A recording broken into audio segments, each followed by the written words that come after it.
रामकृष्ण हरी. शेतकरी बांधवांनो, एक नंबरचं फुल जाम सोयाबीन या ठिकाणी आलेलं आहे.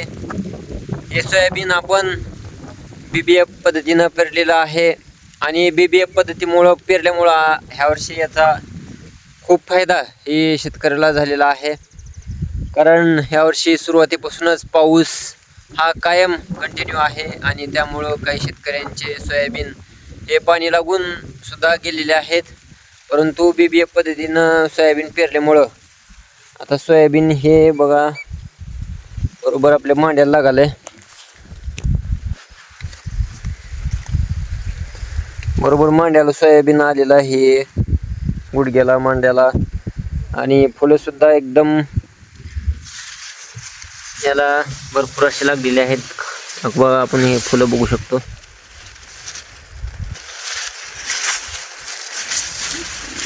म्हणजे चांगल्या प्रकारे याची वाढ झालेली आहे सोयाबीनची. व फुलं हे या ठिकाणी लागलेले आहेत. अजून फुट्या वगैरे करायला. तर शेतकरी बांधवांनो, मी पेरत असताना कायम सांगत होतो की BBF पद्धतीनं सोयाबीन पेरणी करावी. त्याचे व्हिडिओ सुद्धा वारंवार ट्रॅक्टरवरती पेरत असताना टाकलेले आहेत. परत BBF यंत्राच्या ज्यांच्याकडे यंत्र आहेत त्यांचे मोबाईल नंबर, त्यांचे कॉन्टॅक्ट नंबर ही मी या सोशल मीडियावरती अपलोड केले होते आणि वारंवार शेतकऱ्यांना प्रेरणा दिली होती की आपण BBF पद्धतीनं हे सोयाबीन पेरावं.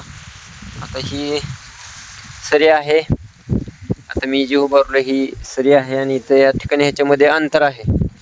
हा अंतर असल्यामुळं सोयाबीनची वाढ एक नंबरची झालेली आहे. हवा खेळती, पाऊससुद्धा ह्या वर्षी खूप होता तरीसुद्धा याच्यावरती जास्त परिणाम झालेला नाही. म्हणजे आपण जसं गादी वाफा वगैरे असं करतो तसं याची एक गादी तयार होते आणि दोन्ही साईडला सरी असल्यामुळं सरी सोयाबीनला मधलं पाणी हे सरीमध्ये उतरतं आणि त्याच्यामुळं त्याच्या सोयाबीनच्या मुळ्या ज्या आहेत त्या लवकर कोरड्या होतात.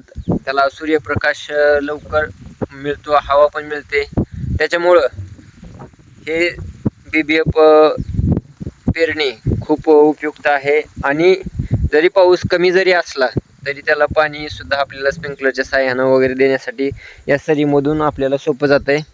आता दुसरी गोष्ट म्हणजे आपण फवारणी करत असताना आपल्याला जास्त ठिकाणी अडचण दिसत नाही याच्यामध्ये, किंवा आता सहज चालू शकते बघा. आणि ज्यावेळेस लगट सोयाबीन असते त्यावेळेस आपण असं सहजरित्या चालू शकत नाही, किंवा आपलं पाय वगैरे घोटमळण्याची शक्यता असते. त्यामुळं असं हे नियोजन या ठिकाणी केलेलं आहे. आता आपण मगाशी थोडं सोशल मीडियावरती वगैरे बघितलं की फोटोमध्ये सर्प, इचू, काटा, आता ते असतेच म्हणा, त्याला कोणी काही करू शकणार नाही. तर अशा परिस्थितीमध्ये शेतकरी बांधवांनी काळजी घेणं सुद्धा गरजेचं आहे. पायामध्ये गुडघ्यापर्यंत लबरी बूट, तोंडाला मास्क वगैरे लावून फवारणी करणं ही काळजी घेणं गरजेचं आहे. परंतु BBF पेरल्यामुळं थोडं जास्त त्याचं म्हणजे प्रमाण राहत नाही. अशा पद्धतीनं आता हे मी सहजरित्या या ठिकाणी चालू शकतो आहे. आपण हे असं पाहू, म्हणजे हे BBF पद्धतीचे तंत्राचे फायदे आहेत. तर मित्रांनो, शेतकरी बांधवांनो माझ्या, तर कसं हे सोयाबीन आलेलं आहे हे तुम्ही मला नक्कीच कमेंट करून सांगा.